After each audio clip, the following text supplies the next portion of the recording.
The challenge is if you gained 15 minutes a day, will you do what you've always done with those 15 minutes? See, you've already admitted that you already have too much to do. You raised your hand, you kept it up. I asked you to repeat after me. You said you were going to make things possible. But you're already in the back of your mind thinking, gosh, I still have too much to do. So the challenge and the opportunity will give you 15 minutes. The opportunity, you'll have those. The challenge, will you fill those 15 minutes in with one of your action plans? Clap your hands if you're willing to commit to that.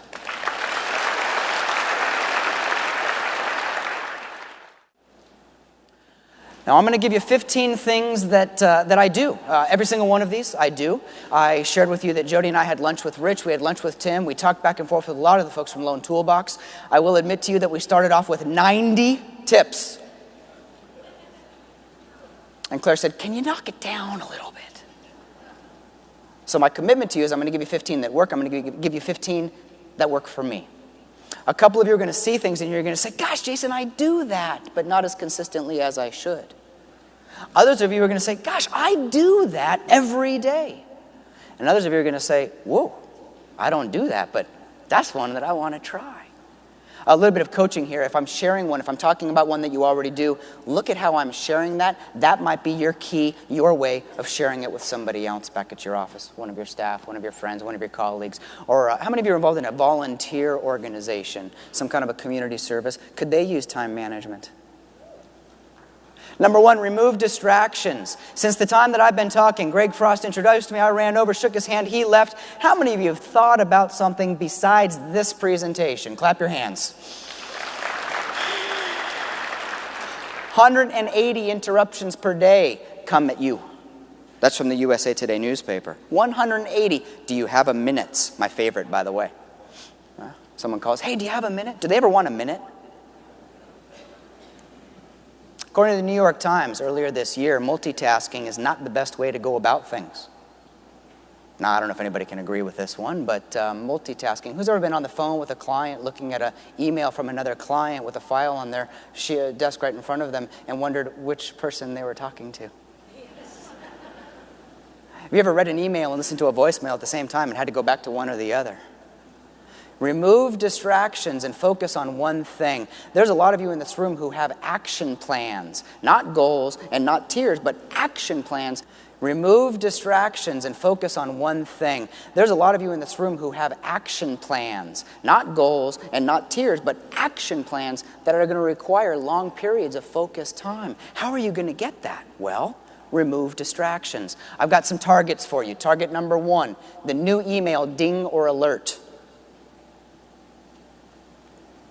Now, every single one of these things that I give, I'm going to encourage you to try these for 5 days. For the next 5 days, if you have the new email, ding, you've got mail. Or that little transparency in the bottom right-hand corner of Outlook, turn that off for 5 days. Because what I want you to do is I want you to get in there, I want you to be able to focus on one thing. Number two, your internet and your mobile phone.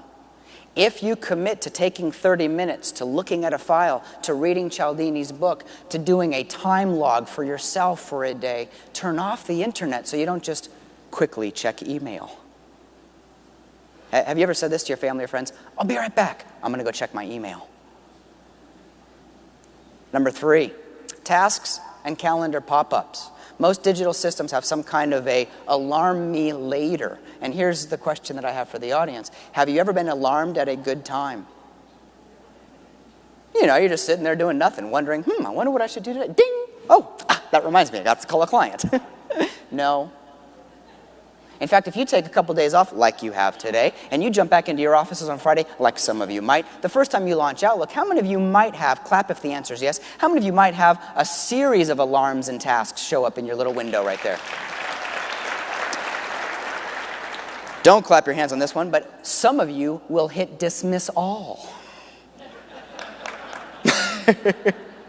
Others of you, one at a time, will hit snooze, snooze, snooze, snooze, snooze. Now, here's the issue with both of those. Number one, if you hit dismiss all, then all of a sudden all those things are gone and you have to remember those. Number two, if you hit snooze, it's going to come back and interrupt you again later. I get a lot of calls. We get a lot of calls in the office from people, and they'll read something that we wrote, or they might hear us speak, and they'll say, hey, Jason, can you help give me some ideas on how I can get organized? So we get them on the phone, and I always ask them, I said, well, give me a little bit of a scenario here. What are we dealing with? And they'll say things like, well, I went to your website and I printed out that article. I know I'm going to read it pretty soon. Or, well, when I'm working at my desk, I like to have all my papers there right in front of me so that I can see what I'm working on. Other people say, Jason, we're just a paper-rich environment. One client said, Jason, every time I get up to go to a meeting, all my colleagues put papers on my chair. Now, I don't know if this looks familiar to any of you. But what we need to do is we need to remove the distractions. If you have a bag from Lone Toolbox BP08 and you've been collecting papers and business cards and binders and business plans and all of those little goodies that you're going to go back home with, we cannot have that bag sit on the floor until the next business plan. What we need you to do is we need you to take that business plan paraphernalia and go through it.